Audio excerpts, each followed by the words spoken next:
ಒಬ್ಬ ಮನುಷ್ಯನ ಬದುಕು ಬದಲಾಯೋದು ಅವನ ಜನ್ಮಸ್ಥಳದಿಂದಿಲ್ಲ, ಅವನ ಮನೆಯ ಹಣದಿಂದಿಲ್ಲ, ಅವನ ಪರಿಸ್ಥಿತಿಯಿಂದಿಲ್ಲ, ಅವನ ಒಂದು ನಿರ್ಧಾರದಿಂದ.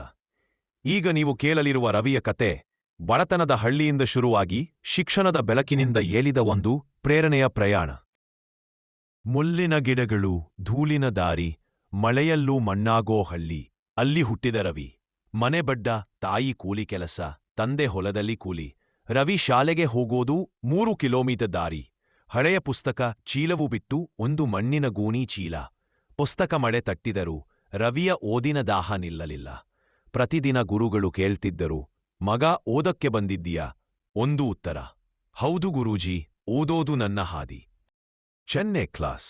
ಜನರಿಗೆ ಅದು ಪರೀಕ್ಷೆ, ರವಿಗೆ ಇದು ಜೀವನದ ದಾರಿ. ಆದ್ರೆ ಮನೆಗೆ ದೊಡ್ಡ ಹೊಡೆತ ಬಂತು. ತಂದೆ ಅನಾರೋಗ್ಯ, ಮನೆಯ ಆದಾಯ ನಿಂತಂತಾಯಿತು. ರವಿ ರಾತ್ರಿ ಹೊತ್ತಿಗೆ ಹೊಲಕ್ಕೆ ಹೋಗುತ್ತಿದ್ದೆ. ಬೆಳಗ್ಗೆ ಶಾಲೆ, ರಾತ್ರಿ ದೀಪದ ಬೆಳಕಿನಲ್ಲಿ ಓದು. ಜನರು ನಗುತ್ತಿದ್ದರು, ಈ ಹುಡುಗನಿಗೆ ಓದ್ರೆ ಏನು ಪ್ರಯೋಜನ?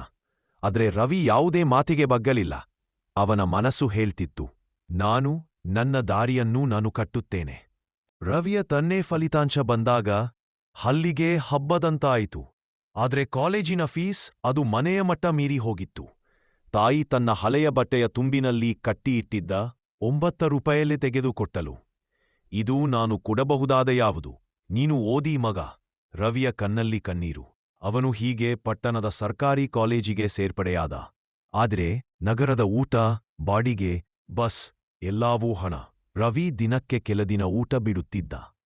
ಬಿಸ್ಕಟ್, ನೀರು, ಅದೇ ಊಟ. ರಾತ್ರಿ ಸೆಕ್ಯೂರಿಟಿ ಕೆಲಸ, ಬೆಳಗ್ಗೆ ಕಾಲೇಜು, ಮಧ್ಯರಾತ್ರಿ ಅಸೈನ್ಮೆಂಟ್ಸ್. ನಿದ್ರೆ ಕಡಿಮೆ, ಬಟ್ ಕನಸು ಹೆಚ್ಚು. ಒಂದು ದಿನ ಕಾಲೇಜಿನ ಕಲ್ಚರಲ್ ಡೇಸ್ನಲ್ಲಿ ರವಿ ಎಸ್ಸೆ ಬರಹ ಬರೆದೆ. ಲೆಕ್ಚರರ್ಸ್ ಅಚ್ಚರಿಯಿಂದ ನೋಡಿದರು. ಈ ಹುಡುಗ ಎಕ್ಸ್ಟ್ರಾರ್ಡಿನರಿ. ಅವರು ಸ್ಕಾಲರ್ಶಿಪ್ ಫಾರ್ಮ್ ಕೊಟ್ಟರು. ರವಿಯ ಮನಸ್ಸು, ನನಗೆ ಸಿಗುತ್ತದೋ?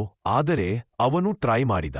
ಕೆಲವು ದಿನಗಳ ನಂತರ, congratulations, you have been selected. ರವಿಯ ಕೈಯಲ್ಲಿ ಪತ್ರ, ಕಣ್ಣಲ್ಲಿ ನೀರು. ಅವನ ಪ್ರಯತ್ನಕ್ಕೆ ಇದು ಮೊದಲ ಬೆಳಕು. ರವಿಯ 3 ವರ್ಷಗಳು ತುಂಬಾ ಕಷ್ಟ. ಆದರೂ ಡಿಸ್ಟಿಂಕ್ಷನ್. ಇಂಟರ್ವ್ಯೂ ದಿನ ಅವರಿಗೆ ಕೇಳಿದರು, ನಿಮ್ಮ ಸ್ಟ್ರಗಲ್ ಏನು? ರವಿಯ ಉತ್ತರ, ಹಸಿವಿನಲ್ಲೂ ನಾನು ನನ್ನ ಕನಸು ಬಿಟ್ಟಿಲ್ಲ. ಇಂಟರ್ವ್ಯೂವರ್ಸ್, ಹುಡುಗ, ನಿನಗೆ ಜಾಬ್ ಸಿಗೋದು ಮಾತ್ರ ಅಲ್ಲ, ನೀನು ಇನ್ಸ್ಪಿರೇಷನ್. ರವಿಗೆ ಮೊದಲ ಕೆಲಸ ಸಿಕ್ಕಿತು. ಮೊದಲೇ ತಿಂಗಳ ಸಂಬಳ ಬಂದದ್ದು ಅಟ್ 3000. ರವಿಯ ಕಾಲ ಟ್ರೆಂಬ್ಲಿಂಗ್. ಅವನು ನೇರ ಹಳ್ಳಿಗೆ ಬೆಳಕೋಗಲ್ಲ. ತಾಯಿಗೆ ಹಣ ಕೊಟ್ಟು ಹೇಳಿದ, ಮಗ, ನಿನ್ನ ಓದಿನ ತುಪ್ಪ ನಮ್ಮ ಮನೆಗೆ ಬೆಳಕು ತಂದುಕೊಟ್ಟಿದೆ. ಕನಸು ದೊಡ್ಡದಿದ್ದರೆ ನಮ್ಮ ಹೆಜ್ಜೆಗಳು ಸ್ವಲ್ಪ ಕಷ್ಟವಾಗುತ್ತವೆ, ಆದರೆ ಗಮ್ಯಸ್ಥಾನ ಅದ್ಭುತವಾಗುತ್ತವೆ. ಶಿಕ್ಷಣವೇ ಬಾಲಕನನ್ನು ಮನುಷ್ಯನಾಗಿ ಮಾಡೋ ಶಕ್ತಿ.